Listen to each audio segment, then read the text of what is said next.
What if the Confederacy won the Civil War? Look at a map of the United States. Now, imagine a jagged, heavily militarized, bleeding line drawn right through the center of it, permanently dividing the nation in two. What happens if the Union Army failed? What if Robert E. Lee's forces crushed the North at Gettysburg, marching on Washington, D.C. and forcing Abraham Lincoln to surrender? The United States dies in the 1860s. Welcome to a terrifying alternate reality. The survival of the Confederate States of America into the modern 20th century. Without a Union victory, the continent permanently fractures into two incredibly hostile, bitter nations. To the north, the United States. To the south, the Confederacy. The border between them, stretching from Maryland to the deserts of New Mexico, becomes the most heavily armed, terrifying zone on Earth. A massive, concrete iron curtain decades before the Cold War even begins. As the 20th century arrives, the Confederate States of America does not abandon its founding ideologies. Instead, it weaponizes modern technology to enforce them. The Confederacy evolves into a brutal, hardline, hyper-authoritarian republic. It becomes a deeply fundamentalist, completely isolated surveillance state.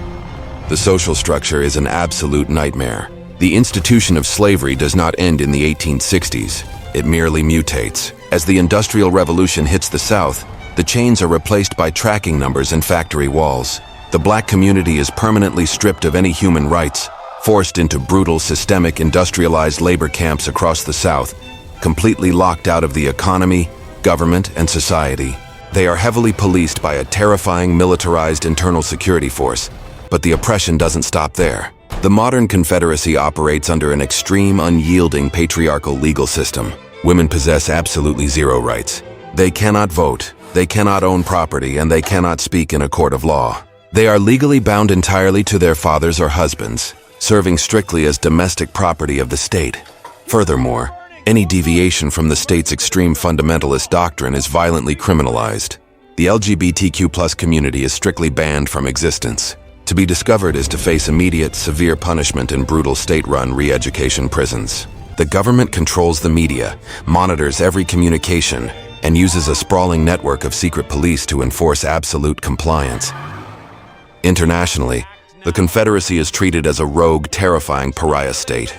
The rest of the world, having abolished slavery and moved toward democracy, aggressively boycotts the South. To survive, the Confederacy aligns itself with the other fascist powers of the 20th century. When World War II breaks out, the divided American continent becomes a massive, bloody battlefield.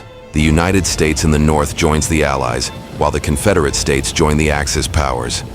North America destroys itself in a horrific, mechanized trench war fought right across the Mason-Dixon line.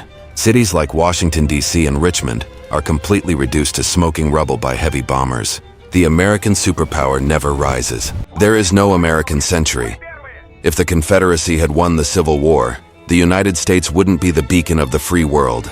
It would be a broken, traumatized continent.